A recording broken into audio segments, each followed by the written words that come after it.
Hey everybody, this is the video for the Cherry Blossom Moon painting lesson. I did this class last week at my studio in Gray, and it was so easy and so fun and good time of the year to do the cherry blossoms. So I thought I would do the video again for a lot of you that have called and picked up the kits, the painting kits to do it, so you can paint with me tonight. So let's get started. I have already prepared an 11 by 14 canvas with the moon left white. I just drew a circumference of about 5.5 inches and left the moon white. Also, I don't know if you can see it close, but I've sketched some branches across the sky. So that's going to be our cherry blossom branches. So we're just leaving the plain white canvas, was just left white in the middle for the moon, and I just painted the black around it. You could start with a black gesso canvas and do the moon, but I just chose to do it this way because it's what I had available. All right, so what I'm going to do first is I'm taking a small detail brush, and I'm using this for the majority of the canvas. I'm going to dip between 3 colors, white, black, and a nutmeg brown. And these are all acrylics. My paintings are acrylic. I like that the best because it dries faster and it's easier for the classes. Okay, so I'm going to dip in white, the black, and the brown.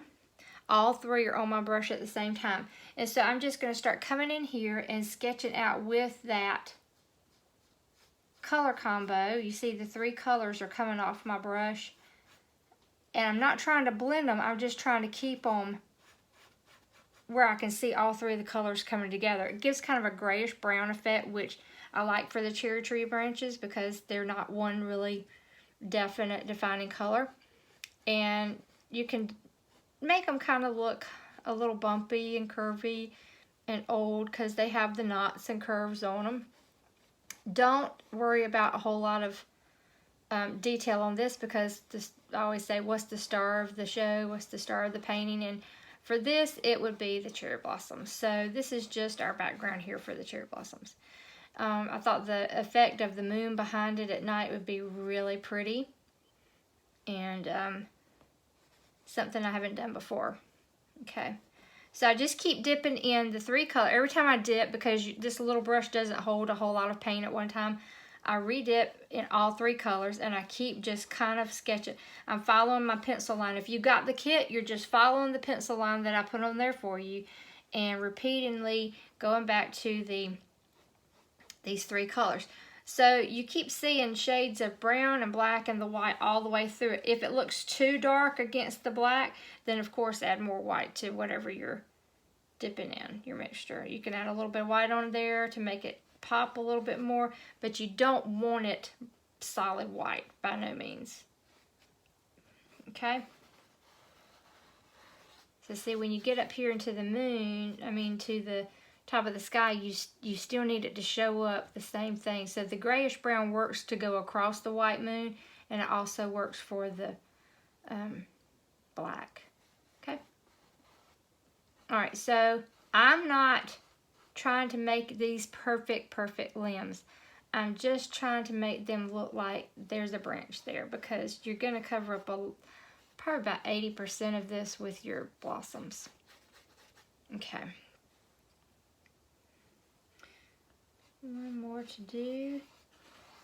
And the ones that got the kits, if you see a place or two that you want to add another branch, by all means, fill it in there. This is just a good starting point for you, what I've got sketched on your canvas.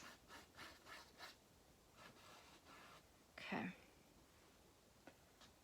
A little bit more to lighten that up. Okay, so now you've got all your branches on there. If you want to add, you can add some little short pieces coming off like that, just for buds maybe popping up. All right, so I'm going to rinse this brush out. This is the same brush that we're going to use for the blossoms too. So we're not doing huge blossoms on this, we're going small with it. So I'm using a Diva Pink and a white, like I said, both acrylic, using the same little detail brush. And it's kind of it's the flat head, so it's easy to deal with. This is going to make all of our blossoms. So I'm dipping in the white and the pink on this brush at the same time. So you see I've got both colors, the white and the pink, both there. So I'm just going to start analyzing an area. I'll start like maybe a bud or two out here at the end, and you see you're not getting a solid pink or a solid white, you're getting a little of both colors. So I'm just starting to pop a little buds. But when I get up into the branches, I want to use this brush head to make my petals. So this flathead brush makes the perfect little petal. So you just go in 1, 2, 3, 4, 5. So you just keep going around. So you can see that blossom there.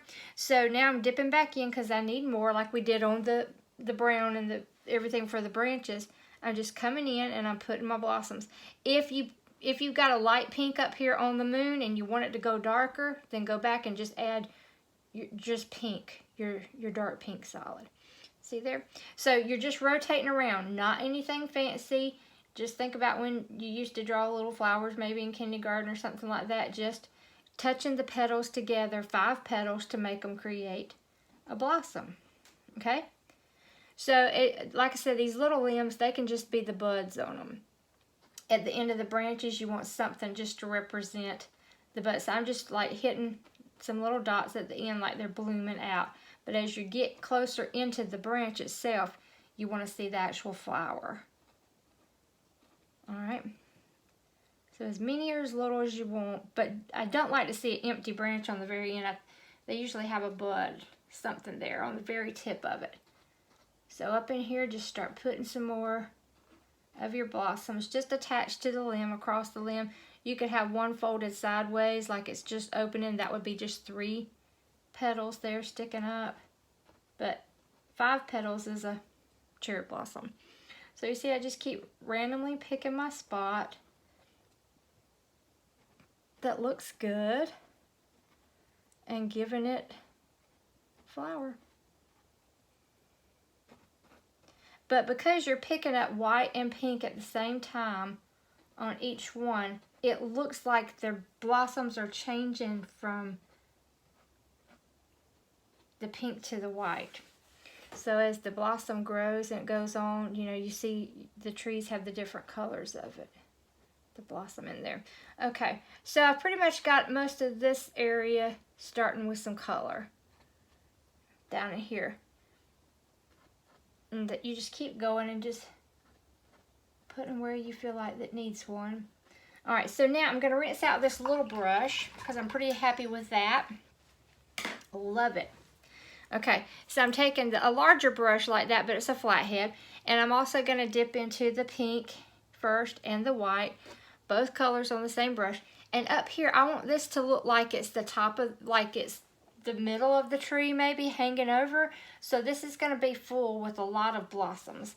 So I'm not, instead of doing a bunch of different flowers, I'm just dabbing with this bigger brush because it gives it works faster to give me the look of the blossoms. Move this easel so you can see it. So I'm dipping again, pink and white, and just overlapping in this corner. Just dab, dab, dab. I'm sure you can hear it. Just dab, dab, dabbing until it just gives me a fullness look of the branch of the trees. Okay, so it looks like it's thick with blossoms. You don't have to define each flower there. And as you're coming across, you get less. As you're coming across the top of the canvas. And I usually go all the way across the top of the canvas so that if somebody were to see the edge of it, you know, it's complete. I like to see everything finished. Okay, maybe 1 or 2 hanging down here. So I like more heavier this way and thinner as you get across. Just makes it have a good look, really balanced. Okay, now I don't have any leaves on this. This is a night scene, and I was thinking maybe the moon glow is just showing up the petals really well, almost like neon, but the leaves are insignificant because you don't see a whole lot of them on there. Okay, so I like the look of this. It's just kind of natural, graduating across. Okay, so I'm going to rinse this big brush, go back to my little detail brush again. And I want to see maybe the wind's blowing or something and you've got blossoms falling. So I'm dipping in the pink and white again with this tiny brush that we started with.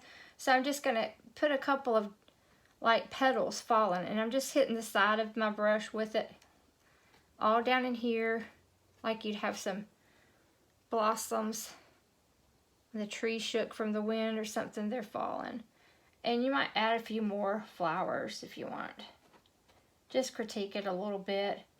Don't do too much. You don't want it to be overkill, and don't cover your moon up. You want that. That's the dramatic part of it. Okay. If you want to, you can add a couple of blossoms over here like they're flowing down. I love the look of the blossoms against the moon. I think it's really pretty, and of course against the black background, so pretty. I want to put a big blossom, big flower right here. Okay.